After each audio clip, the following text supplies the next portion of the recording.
Your Excellencies, members of the Diplomatic Corps, Chairman and members of the Public Service Commission, our special guest, Mr. Antonius Tanan, permanent secretaries, distinguished guests, ladies and gentlemen, Nisambulo Vinaka, and a very good evening to you all.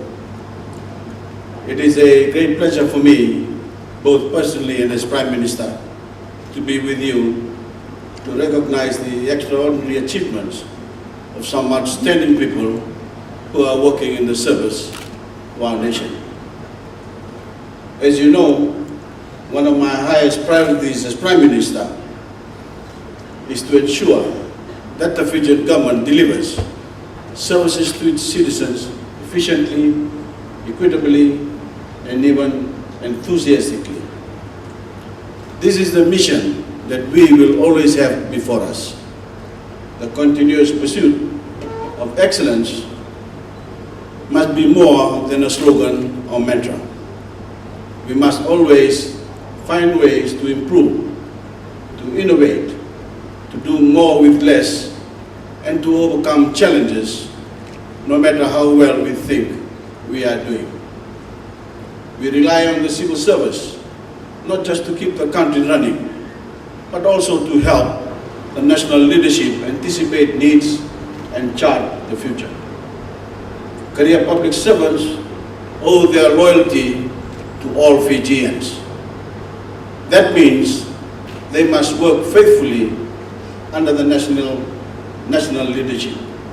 The leadership sets priorities and major direction, but the people depend on the civil service to execute programs. You are the continuity in government, the institutional memory, and the technical experts. The people need you, and they have a right to expect that you will dedicate yourselves to their welfare. I believe that civil service is more than a job, and I know that the people being honored here tonight share that opinion. Civil service must be a calling. Yes, you are paid, but you are paid not just for your time on the job. You are paid for your energy. You are paid for your talents, and you are paid for your dedication. The work you do every day is an act of both public service and patriotism. And every public servant must take personal pride in his or her job. What does that kind of pride look like? It can be something as small as making sure that a citizen who calls with a question gets the information they need, rather than simply being passed to another officer. It may mean staying late to make sure that the job is done right. It may mean speaking up when something is wrong. It may mean coming up with a better way to perform a task or a project. And pride is caring. People who are proud of themselves and their work care that is done right, and people who care about their fellow citizens will always show pride in their work. Tonight, we are going to hear about accomplishments, about projects that were carried out well, and ideas that made a difference in important government programs. It will be easy to become so impressed with the end results that we lose sight of how those results were achieved. But I ask all of you to look at the values and qualities that lie behind those victories.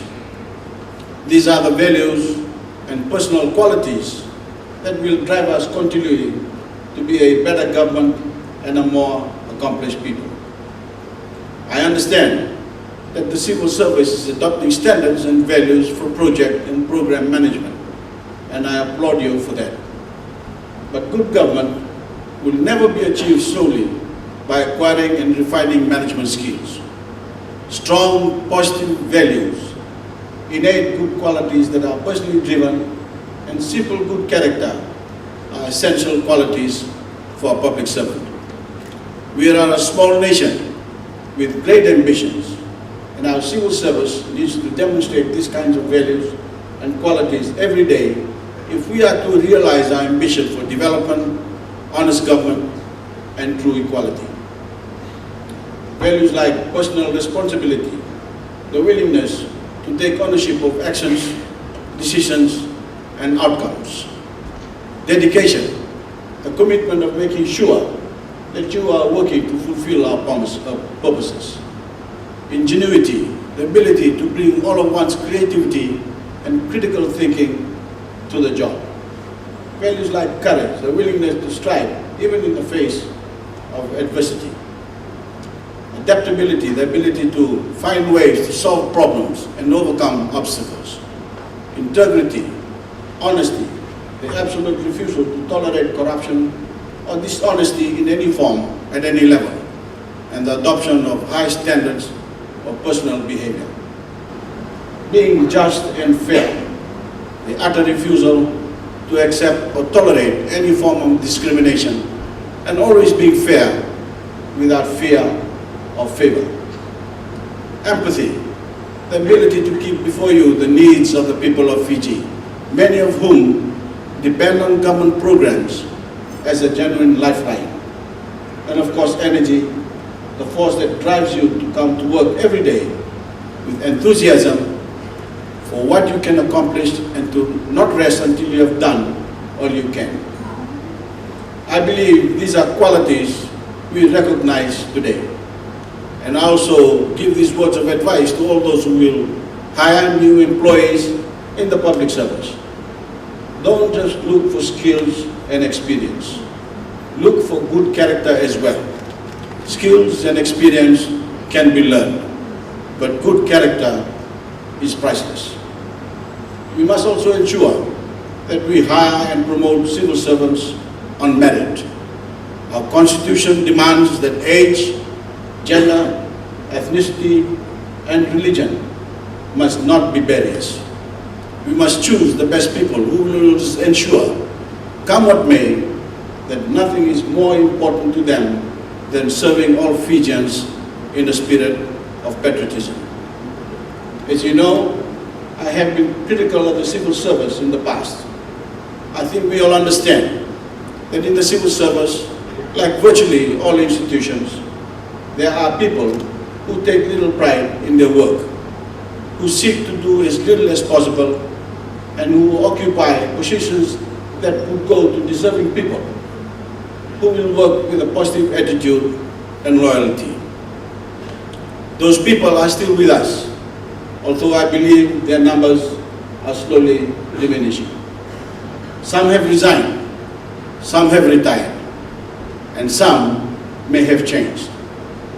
I believe that together we are winning the effort to build a more professional civil service. You are the vanguard, and it is my hope that you will lift the non-performers by both example and by sound management. Show them a higher standard. Expect and demand more from them. Show them the joy that comes from being fully committed to a mission and actually seeing the tangible results of their work. They will either respond and improve or find another occupation, voluntarily or not. For our part, we as government have also been focused on improving the working terms and conditions of all civil servants. This not only includes additional benefits for those serving in the remote areas, but also targeted pay rises, training and upskilling and building tangible and specialized career paths. This important restructuring will continue to ensure that the working environment and conditions for all civil servants become comparable, if not better than, the private sector. The people honored here tonight represent something different. They represent the new standard for government, the example of how those values and qualities that I mentioned can do great things. I am proud of what my government has accomplished, some of which include the reforms in our taxation laws, the reforms of the ports, the adoption of sound procedure to prepare for and respond to disasters, the ongoing effort to improve the conditions of our roads, the reform of social welfare to ensure that the neediest are cared for and that we do not foster dependency, the extension of the benefits of education to as many young Fijians as possible, and the recruitment and promotion of civil service on merit, not on other considerations such as ethnicity or personal connections. We have depended on able and committed career public servants to carry out all these reforms and programs, and we will continue to rely on you. I thank all of you who have given your energy, talents and hard work to our efforts to give the Fijian people the kind of government they deserve. A government that serves the people and deserves and delivers services proudly, intelligently and efficiently.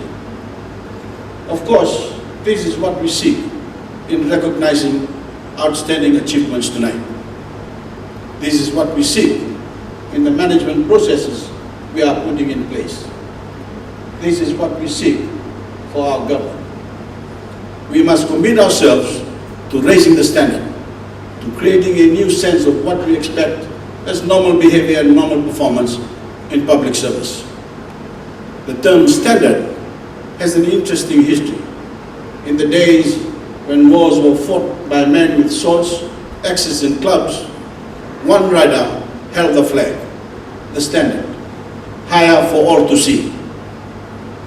Men on horses or on foot would rally to the standard, confronting the enemy and pushing forward toward victory. The standard bearer was courageous. He was out front, showing the way. If he fell, someone took his place, because all would be lost if the warriors were to lose sight of the standard. Ladies and gentlemen, you are the standard bearers. I urge you to go forth proudly and continue to be the example around which all public servants can rally. If you do not falter, your example will take our public service to new heights. The Fijian people deserve no less. I wish you all an enjoyable evening. Thank you and Bainimarama'S.